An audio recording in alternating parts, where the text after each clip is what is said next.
Bore da. Croeso gynnes I chi y bore yma, a croeso I pawb sy'n ymuno â ni ar y Zoom hefyd. Cyhoeddiadau sy'n yma, noson gyrru ar yr unfed ar 10 o Chwefror yn y sioga, os newch chi rhoi'r enw ar y daflen yn y cyntedd. Hefyd, cwtch clud ar yr unfed ar 10 o Chwefror am 11 tan 1 yma hefyd yn yr eglwys.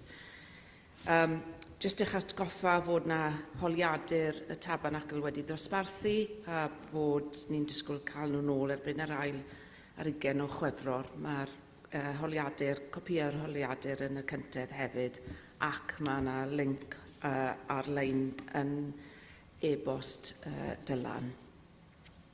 Cwpl o gyhoeddiadau o Merched y Wawr.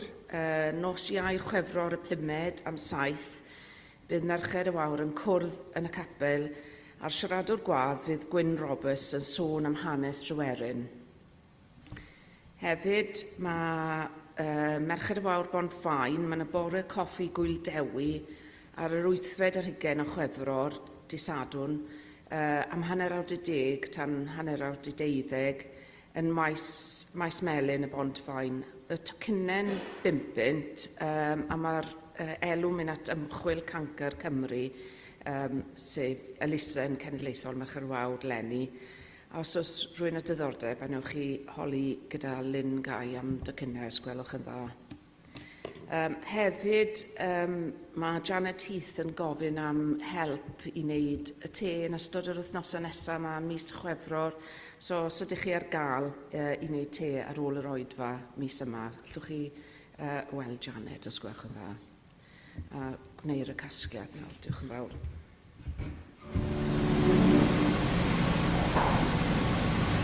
O ddewis arall meddwl a sanctaidd.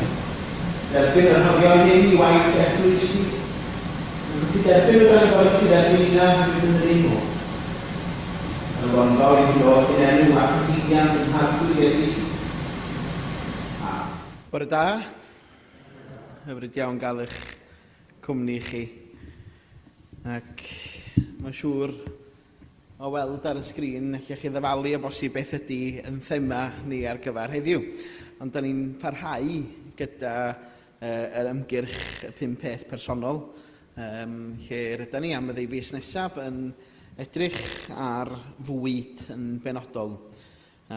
Bwriad yr ymgyrch ydy ni I gymryd camau ymarferol I ofalu am yn byd ni. Beth allan ni'n neud yn bersonol I ofalu.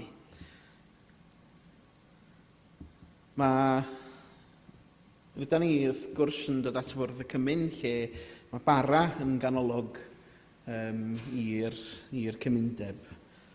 A cynhaliaeth hefyd. A dwi'n gychwyn gyda ychydig o adnodau o Salm 104 fan hyn sy'n sôn am gynhaliaeth. Y mae fe yn dyfrhau I bryniau o'i ystafelloedd, y ddeiar a ddigonir o ffrwyth dy weithredoedd. Y mae yn peri i'r gwell dyfu i'r anifeiliad, a llysia I wasanaeth dyn, fel y dycof ara allan o'r ddeiar, a gwyn yr hwn a lewanycha galon dyn, ac olew I beri wyneb ddisgleirio, a bara yr hwn a gynnal galon dyn.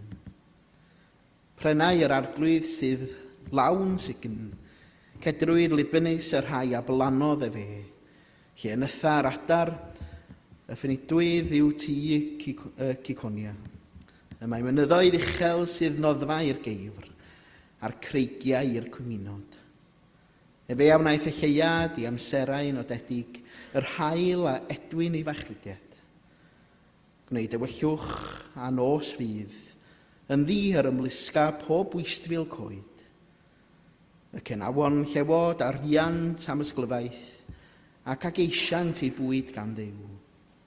Pan godo hael ymgasglant a gorweddant yn ei llochesau. Dyn a allan I waith ac i'w orchwil hyd yr hwyr. Mor lluosog yw dy weithredoedd o arglwydd. Gwneithost hwynt oll mewn doethineb. Llawn I weddeiar oth gyfoeth. O gadwch i ni droi at yn hemi nesaf, sef 274. 274. Ceisiwch yn gyntaf deyrnas ein Duw a'i gyfiawnder ef, a'r pethau hyn yn ychwaneg roi'r i chwi. Halleluia, halleluia. Ac yn y blaen 274.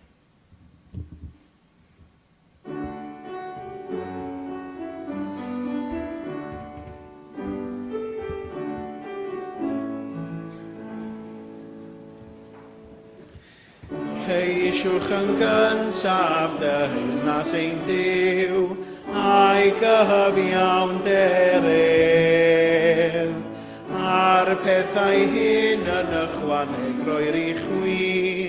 Halleluia, halleluia.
Ddawn darlleniad ni heddiw o'r Efengyl yn ôl Iowan ac i'r 6 bennod, a nodau 25 i 35.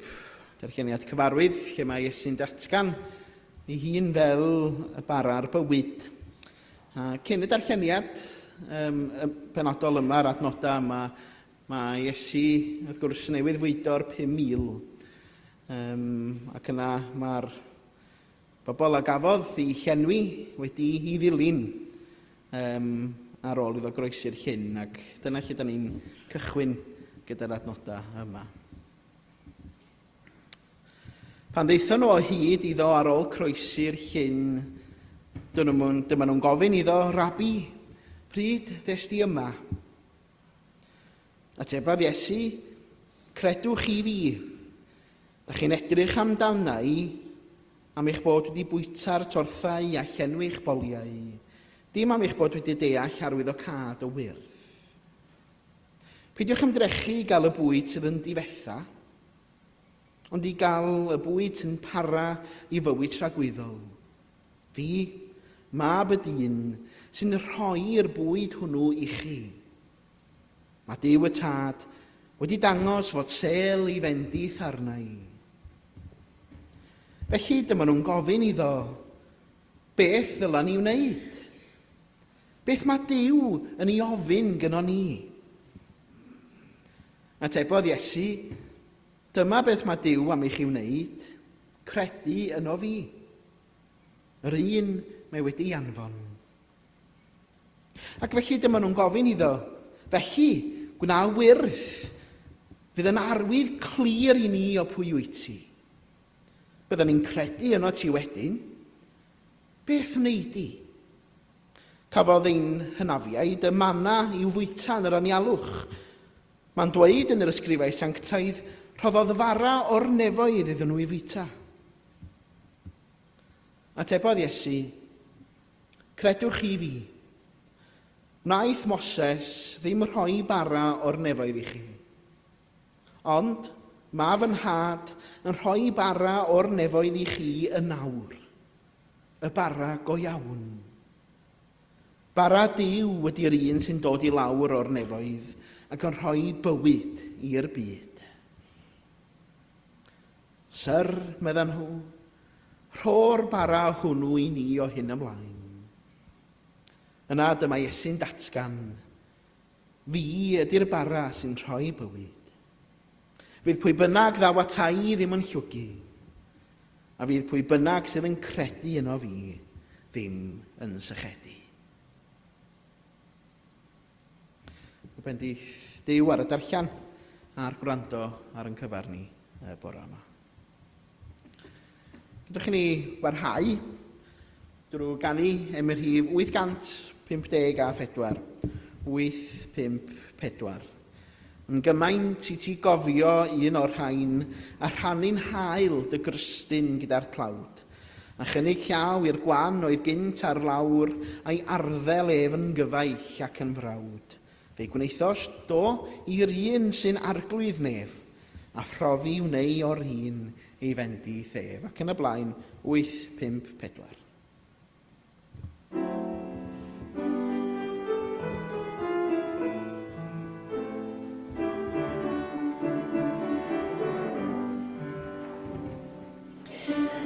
Maent i ti gofio un o'r rhain, i'n hael y crystyn gyda'r tlawd, chynnig o'i hwnnw'n tala, a'i arddel ef yn gyfaill ac yn frawd. Gwneithos do i'r un sy'n arglwydd nef, phrofi wneu o'r un ei fendi thef. Gymaint i ti estyn llawydd god, a nodd i'r gwaith a wneir mewn estron wlad. Wella cyflwr ac i adfer nerth, a dwi'n y gobaith am gael gwir iachad. Ei gwneithos doedd ar glwydd nef, a ddofi wneu o'r fendi thef. Gymaint i ti gofio yn mynd cell,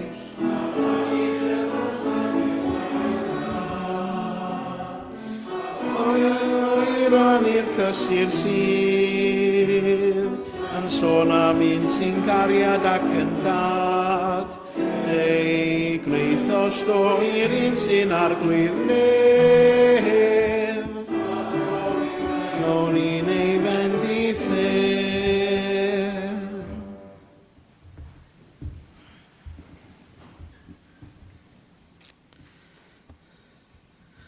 Bara. Llaw i fyny pwy sydd wedi cael tost bore yma? O, ddim llawer o'na chi. Lle bod chi, rai na chi'n cael iwt neu cornflakes neu beth bynnag. Ia, mae bara yn un o'r pethau, chi'n gwybod, da ni gyd yn bwyta bara, lle rhain yn ni'n trio torri lawr ar fara, o bosib. Ond mae o'n ryngwladol, mae bob un rhan o'r byd gyda'i fersiwn ei hun o fara. A chydig o ffeithiau am fara i chi yn fan hyn. Mae bara yn hynafol iawn. Maen nhw'n deud fod pobl wedi bod yn gwneud bara am filodd ar filodd o flynyddoedd. Ond mae pob diwylliant a'i fath ei hun. Does dim posib rhifo faint o wahanol fathau o fara sydd yna. Dwi'n gwybod os da ni'n gallu mynd drwy y rhestr o'r bara oedd ar y sgrin yn fan hyn rwan a'i henwi nhw. Dwi'n gwybod. Ond ffaith arall, mae arogl bara, meddan nhw, yn gwneud i bobl deimlo'n hapus. Dwi'n gwybod, da chi wedi gweld pan da chi'n mynd i mewn i archfarchnadoedd yma, a da chi'n ogleuo'r bara, y becws wrth i chi ddod i fewn. Wel, yn fwriadol, maen nhw'n taflu yr ogla y becws i'r cyntedd, fel bod chi'n mynd yn syth at y becws, o bosib. Ffaith arall, roedd bara gwyn ar un adag yn foethus. Roedd o'n fwy anodd i'w gynhyrchu nag ydi o heddiw, ac felly mond y cyfoethog oedd yn bwyta bara gwyn. Chi ffaith arall. A fydd yn defnyddiwyd bara fel cyflog hefyd yn yr hen Aifft. Talwyd y gweithwyr gyda bara a gwyn. A mae'r gair bara yn ymddangos yn y Beibl yn dibynnu ar pa fersiwn sydd gyda chi, rhwng 350 a 400 o weithiau yn y Beibl. Mae bara yn un o'r pethau mwyaf cyffredin yn dydy. Da ni'n ei dorri fo heb feddwl, da ni'n ei fwyta fo heb oedi. Mae ar fyrddang cytrefi ni mewn bocsys bwyd. A hyd yn oed yma ar y bwrdd y cymyn y bore yma yn dydy. Ac eto, yn Efengil Ioan, mae Iesu yn cymryd y peth mwyaf cyffredin hwnnw ac yn ei droi'n datganiad sydd yn newid popeth. Mae Ioan 6 yn fan hyn, mae'r dyrfa wedi gweld gwyrth yn dydy, oherwydd rhaid ni gofio yr hyn oedd wedi digwydd cyn y darlleniad. Bod Iesu wedi bwydo y 5,000 o bobl. A hynny mond yn defnyddio'r tameidia o dorthau a'r pysgod oedd ganddyn nhw. Ond roedd digon i bawb yn doedd, y wyrth a ddigwyddodd. Maen nhw wedi bwyta, maen nhw'n llawn, ac felly maen nhw wedi dichwilio am Iesu eto. A bosib bod nhw wedi cael, pan nes i ddefnyddio'r gair yma tro dwytha, ond neb yn gwybod be oedd o, sgram. Chi'n cofio be oedd hwnna? Gwledd. Ie? Yn rhain ych chi'n defnyddio'r gair sgram. Bod nhw wedi cael gwledd dda, bod nhw wedi cael eu llenwi felly, ynde. Ond mae Iesu'n gweld rhywbeth dyfnach ym mhob un. Nid y newyn corfforol yn unig, ond newyn yr enaid hefyd. Y newyn ysbrydol, ynde. Ac mae'n deud y geiriau hyn, fi ydy'r bara sy'n rhoi bywyd. Fydd pe bynnag ddaw atai, ddim yn llwgu, ddim yn newynu. Ac chi'n gyntaf, bara fel bywyd. Bara a bywyd. Y newyn dyfnach hynny. Mae'r dyrfa'n gofyn y cwestiwn yma dydy, pryd ddes di yma? Pryd ddes di yma? Mae Iesu'n ateb y cwestiwn hynny, cwestiwn nad ydyn nhw hyd yn oed yn sylweddoli bod nhw yn ei ofyn. A mae'n deud wrthyn nhw, credwch i fi, da chi'n edrych amdanau am eich bod wedi bwyta'r bara a llenwi'ch bolia. Dim am eich bod wedi deall arwyddocâd y wyrth yna. Mewn geriau eraill, rydych chi wedi cael eich llenwi, ond dim ond dros dro. Dros y misoedd diwethaf, ydych chi wedi gweld fi'n sôn dipyn am y diwynydd Pola Gwdr. Dipyn o ffefryn gen i, a gen i sawl llyfr o'i meddiant. Ond mae hi'n nodi bod Efengil Ioan yn gwneud hyn dro ar ôl tro. A mae'n deud, John takes the most ordinary, everyday things like bread, and uses them to open up the deepest truths about God and about life. A dyna'n union sydd yn digwydd yma, ynde. Nes sy'n cymryd y bara, nid symbol crefyddol cymleth sydd yma, rhywbeth cyffredin. Rhywbeth cyffredin. A mae'n deud, dyma fi. Da ni'n byw mewn byd heddiw sydd yn cynnig bob math o fara. Bara llwyddiant, bara statws, bara bod yn brysur, bara bod yn ddefnyddiol. Ac am sbel mae yn weithio. Ond daw'r newyn yn ei ôl yn daw. A dyna pam mae Iesu'n deud hyn, peidiwch ymdrechu i gael y bwyd sydd yn difetha, ond i gael y bwyd sydd yn para i fywyd tragwyddol fi, mab y dyn sy'n rhoi y bwyd hwnnw i chi. Dydy Iesu ddim yn condemnio'r newyn, mae o'n ei enwi fo. Mae'n deud mae'r newyn hwn yn arwyn ein bod wedi yn creu bwrpas llawer iawn mwy. Dyna pam mae'r datganiad radical yma gan Iesu wedyn yn deud, mae fi yw bara'r bywyd. Nid syniad, nid system, ond person. Bywyd go iawn, nid dim ond goroesi. Ond bywyd sy'n dal hyd yn oed pan fo pethau'n chwalu o'n cwmpas ni. Yn ail, bara fel cyfiawnder.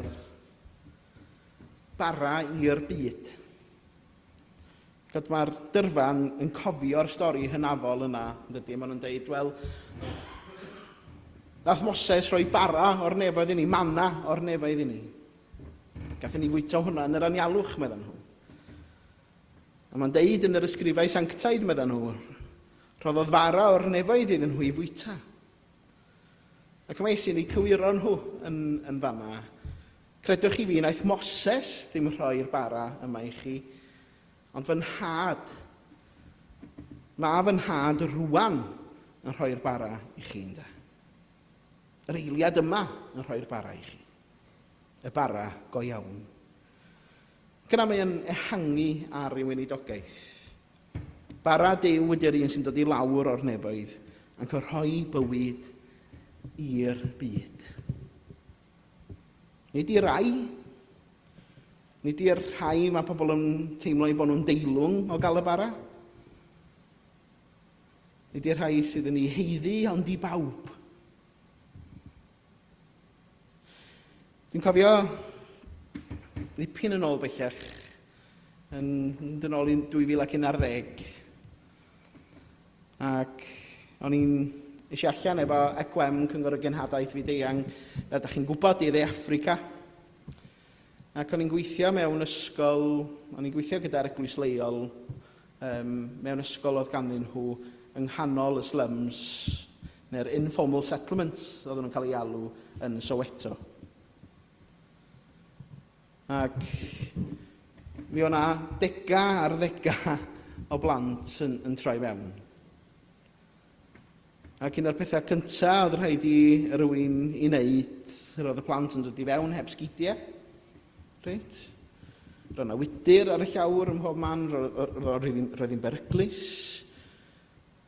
Roedd yn dod i fewn a'i dillad yn fudur, gwyneban hwn fudur. Peth cyntaf roedd i rywun wneud am y bora, yn hytrach na agor llyfr a cychwyn darllen oedd molchi, ynde. Roedd dillad glan, chwilio am sgidiau oedd yn sbar gan ni. Ac roedd plant mor fychan a dyflwydd oed yn cerdded i fewn, yn cael ei gadael, ynde. Ond dwi'n cofio sawl oriau, sawl awr y noson cynt yn paratoi brechdana i'r holl blant. Cannoedd ohonyn nhw, trwy'r dydd, yn mynd mewn ag allan. Oherwydd, nid jyst y plant y chwaith oedd yn bwyta, roedd unrhyw un oedd yn cerdded i fewn yn cael bara, yn cael brechdan gan ni. Roedd pawb yn cael ei bwydo, ynde. Ac yn aml iawn yn un o'r ychydig fwydydd oedden nhw'n cael am y diwrnod. Dyna oedd y prif fwyd. Roedd rhywbeth llawer iawn mwy na bwydo yn digwydd yn yr ysgol to, sinc, shed oedd yma'n gwirionedd. Rhywbeth mwy na jyst rhoi bara.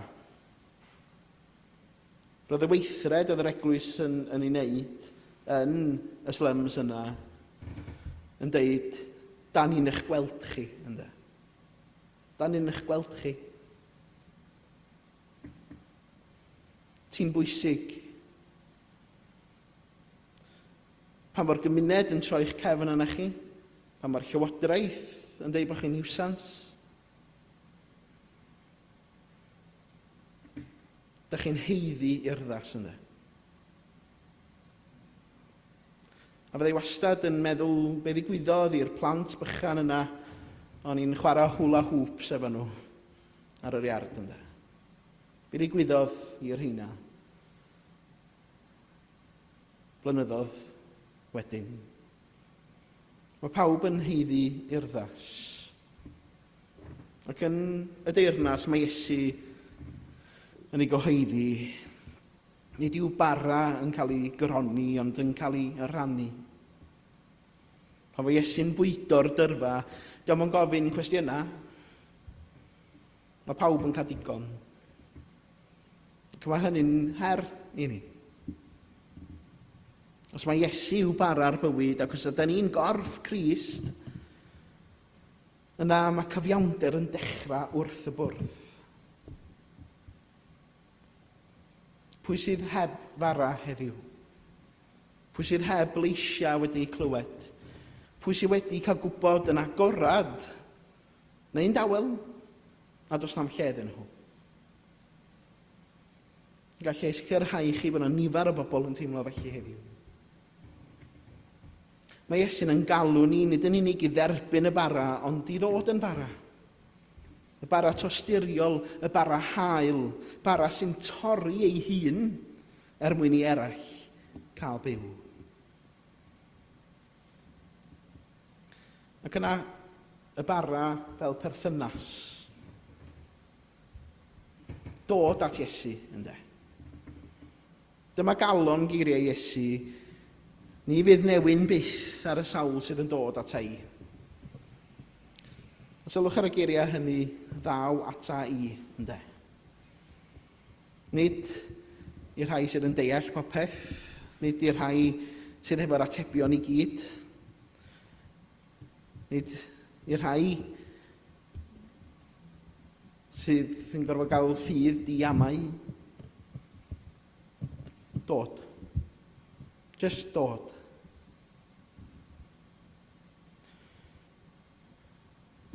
Rwy'n fyddwch chi'n banio fi rhag rhoi dyfyniadau gan Polo Gwdyr, ond mae'n gymaint o ddiwynydd. For John, believing is never just about intellectual agreements. It's about coming, receiving, and being sustained by Christ.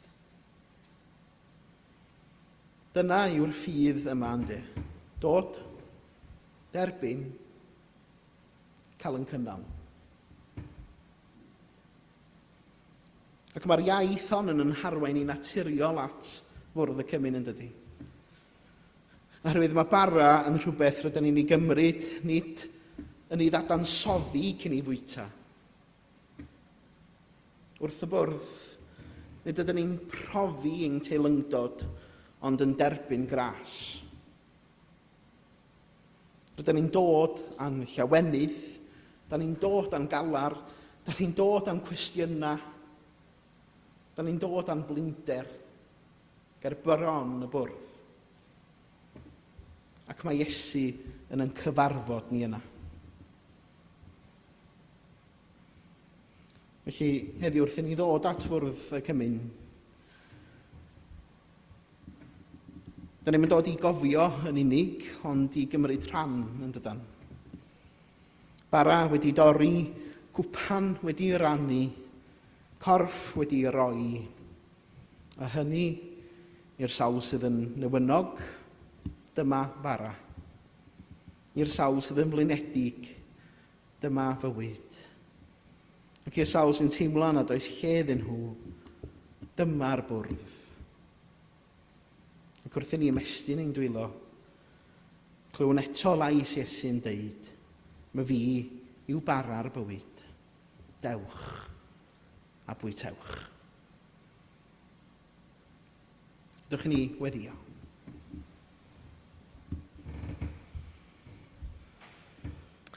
Iesu bara'r bywyd. Ti sy'n torri dy hun mwyn i'r byd fyw.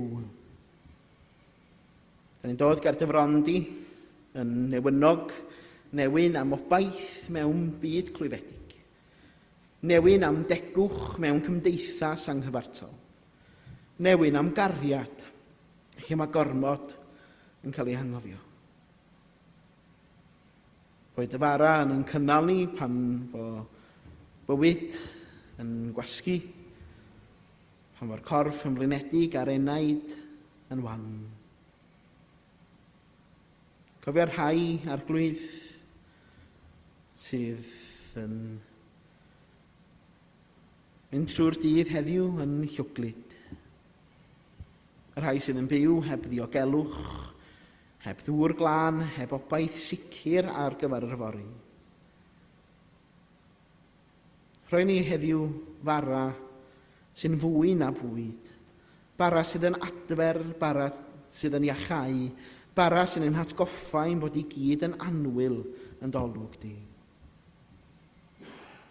Iesu, bara cyfiawnder, agor ein llygad i weld ein byd, beth yr wyt ti'n i weld. I weld y tlodion, y gorthrymedig, y rhai sy'n talu pris ar gyfynga nad ydyn nhw wedi creu.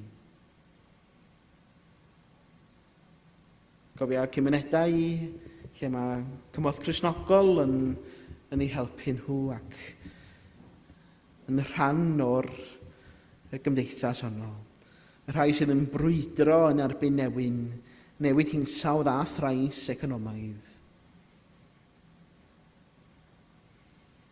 Arglwydd arwain i rannu ein breintiau, ein hadnoddau, ein llais, ein bywydau, nes bod pawb yn cael lle wrth y bwrdd. Ac Iesu bara perthynas, ti sy'n yn galw at gymuned fyd-eang, lle nad oes ni a nhw, ond un teulu dynol.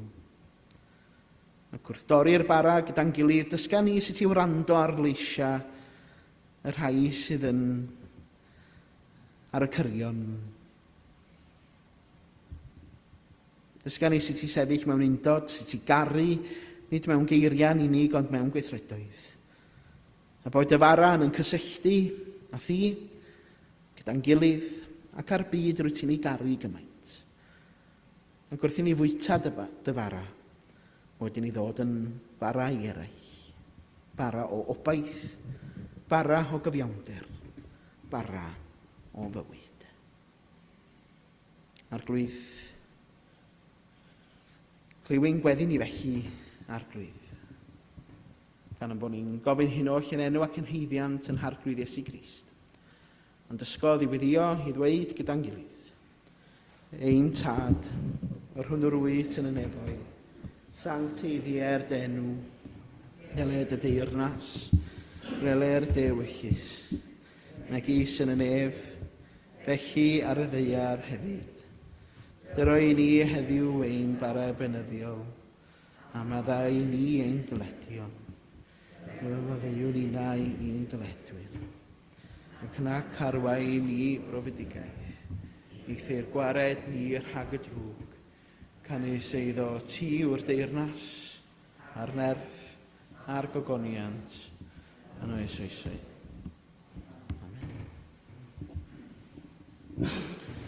Wrth i ni nesau at fwrdd cymyn gadwch i ni ganu Emyr Rhif 816, 816. Cofia'r newynog nefol dad, filiynau lles ga thris neu stad, sy'n llusgo byw yng nghysgod bedd ac angau'n rhythu yn ei gwedd. Ac yn y blaen, 816.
Diolchwch i'r arglwydd, galwch ar ei enw. Gwnewch yn hysbys ei weithredoedd ymysg y boblwydd. Fi ydy'r bara sy'n rhoi bywyd. Fydd pwy bynnag ddaw atai ddim yn llwgu, a fydd pwy bynnag sydd yn credu yno fi ddim yn sychedu. Dewch ni weddio. Arglwydd, da ni yn diolch i ti yn bod wedi yn gwahodd at dy fwrdd di. Rwyt ti'n yn denu ni a'n croesawu ni, wedi'n gwacau o bob balchder ac yn newynu am dy ras. I thledd hon gledd y deyrnas. Dim ond yma wrth dy fwrdd di o arglwydd y cawn yr ymborth yma'n heneidia yn llefain amdano.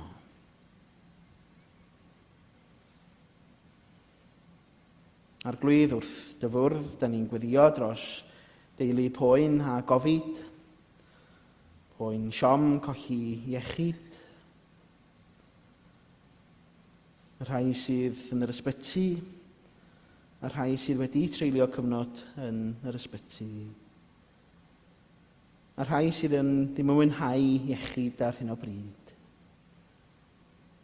Ond ni'n cofio am y canlynol sydd wedi bod yn yr ysbyty ac ddim yn mwynhau iechyd. Marlene Lloyd, Ross Jones a Peter Anderson. Gad iddyn nhw brofi dy bresenoldeb di arglwydd, lapio nhw'n gynnes yn dy gariad di. Nertha ni a ffortha ni arglwydd da. A trwy'r bara hwn a'r gwyn hwn, yn gynddynt y daw dy gariad i gwrdda ni. Ac y bydd eith fywyd yn gwneud yn gyflawn, yn nerth a gogoniant dy deyrnas. Amen. Ydych chi'n ei wrando ar eiriau sefydlu'r swpar fel mae'n cael ei osod gan yr apostol Paul. Oherwydd fydd erbyniais i oddi wrth yr arglwydd, yr hyn hefyd a draddodais i chwi. Yr arglwydd Iesu yn os o brydychwyd ef gymeryd bara. Ac wedi ddodiolch fe'i torodd a dweud, hwn yw fy nghorff sydd er eich mwyn chwi. Gwnewch hyn i'r cof amdanaf. Yr un modd hefyd fe gymerodd y cwpan ar ôl swpar gan ddweud, y cwpan hwn yw'r cyfamod newydd yn fy ngwaed i. Gwnewch hyn bod tro yr yfwch ef, er cof amdanaf. Oherwydd bod tro byddwch yn bwyta'r bara hwn ac yn yfed y cwpan hwn, ar ydych chi'n cyhoeddi marwolaeth yr arglwydd, hyd nes y daw. Bwrdd yr arglwydd Iesu Grist sydd gyda ni yma, ac felly mae croeso i unrhyw un sy'n caru'r arglwydd ymuno hefo ni o amgylch ei fwrdd. Ewch gan hynny felly a rhannwch yr elfennau i blith eich cyd Cristnogion.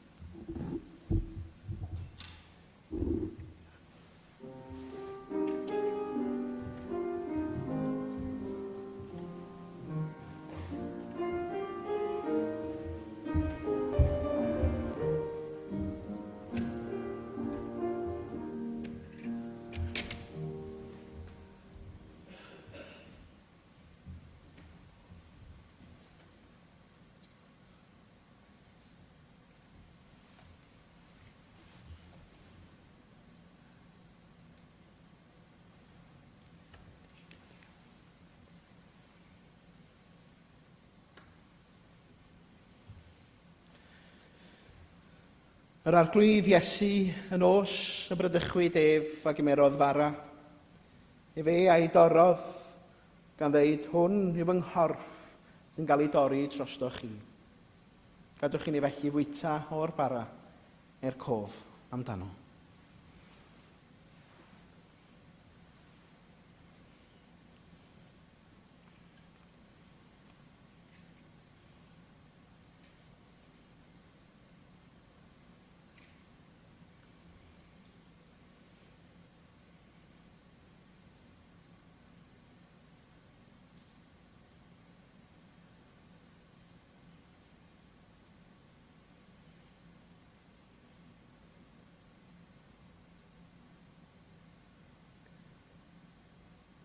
Yn yr un modd hefyd, fe felodd o mewn cwpan o win cyffredin, gan ddeud hwn yw'r cyfamod newydd yn fy ngwaed i. Gadwch i ni felly yfed o'r gwin i'r cof amdano.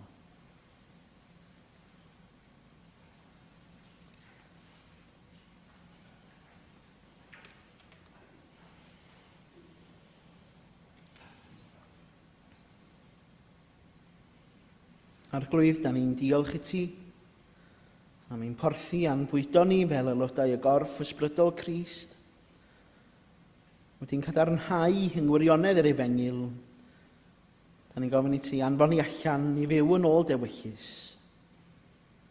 Er mwyn cyflawni'r gweithredoedd da hynny, dy'r perest i ni rodio ynddyn nhw. Trwy Iesu Grist yn Arglwydd. Amen. Gadwch i ni droi at yn hemyn olaf, sef ym rhif 871, 871. Dyrod y gariad i'n clymu, dy gariad fyddon ni'n plith. Dyrod y gariad i Gymru bendithion gwasgar fel glyf. Dis gyn i ddeall o'r newydd, holl ystyr cariad at frawd. Dyrod y gariad i'n clymu, dy gariad di. Ac yn y blaen, 871.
A gras ein harglwydd Iesu Grist a chariad Duw, a chymdeithas yr ysbryd glân, fyddo gyda chwi oll. Amen.